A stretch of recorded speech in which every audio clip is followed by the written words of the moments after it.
We invite all listeners to tune in every Thursday at approximately 7:25 a.m. for Tutor Speaks, a program which deals with all issues affecting teachers, schools, and the education sector in general. So join us right here on I-95.5 every Thursday morning at 7:25.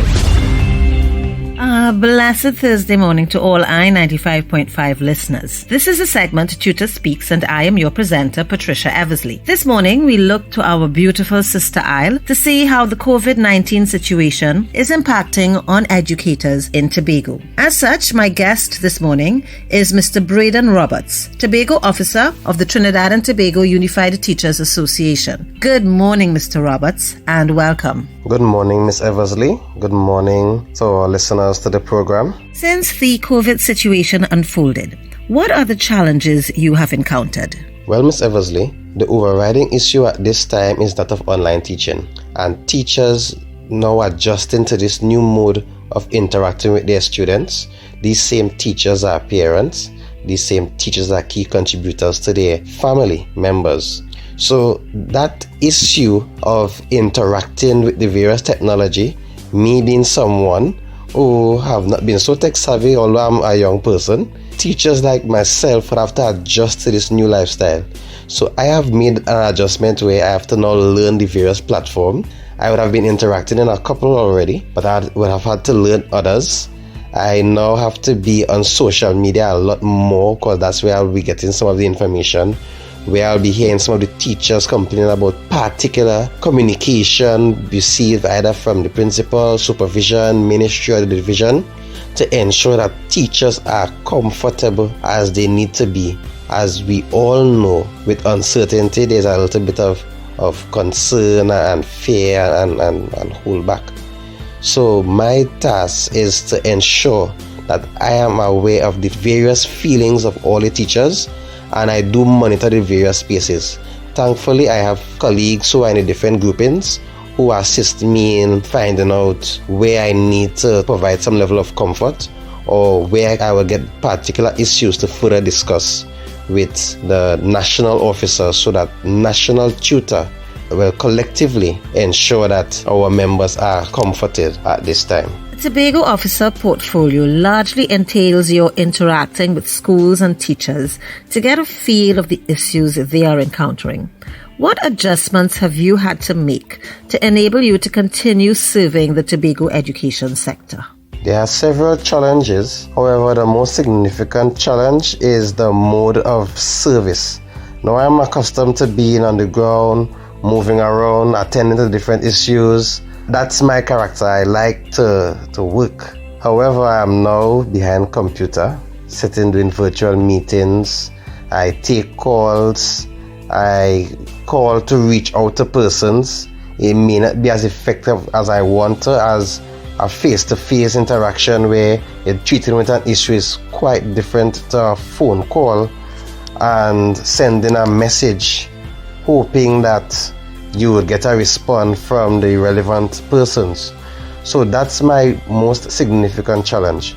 There are some teachers who have outstanding issues for a long period of time where they would have been some of the issues I would have been working on. However, the communication at this time has been stymied. So there is a challenge in getting that progress that I would have been looking for by this time. The last time we spoke, you mentioned that communication was a major issue. How have the channels of communication between yourself and the Division of Education, Innovation and Energy in the Tobago House of Assembly been affected, if at all? Unfortunately, the level of communication which would have afforded me the amount of progress I would have made thus far has been put on hold. I would have been reached out to by the Chief Secretary, the Secretary of Education, to attend a meeting to discuss the way forward for Tobago and what provisions would be made for the teachers and students. Homework was given coming out of that meeting, where I was able to do my part, do my necessary research, provide necessary information to the division, and unfortunately, there was no further communication as to how progress would be made. I do listen to the briefing, so I would have been able to get my updates through that. However, I made several attempts to get onto the administrator, only to realize that there's a new administrator, as the one prior is now on holidays. The HR department, which I was able to build a very healthy relationship with, well, they work a shift system, I was told, where they work a couple hours each day and a shift system. And it's difficult for me to know which particular officer, when to call a particular officer with a particular issue. And I must understand that these officers have their own issues at this time. So I believe the communication would be reinstated to where it was. It's probably just on hold at this time. How have you managed to keep the channels of communication between yourself and tutor colleagues and members open? The establishment of strong relationships with key persons in various groupings within the Tobago space have allowed me to maintain that level of communication.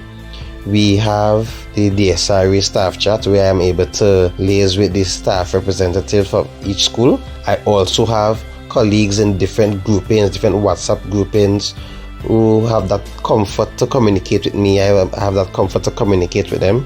We share ideas, they share their concerns. I'm able to also communicate with national officers through the different medium. We have Zoom meetings almost every day with the different committees, and I'm able to have the issues treated with as quickly as possible to provide further feedback wherever, to make whatever decision needs to be made or to provide whatever comfort needs to be provided. Mr. Roberts, do you have any final thoughts? I must end by complimenting all those teachers who would have been giving off a lot to ensure that our students are well taken care of at this time, that the parents are given the necessary guidance, and even fellow teachers are given the necessary guidance.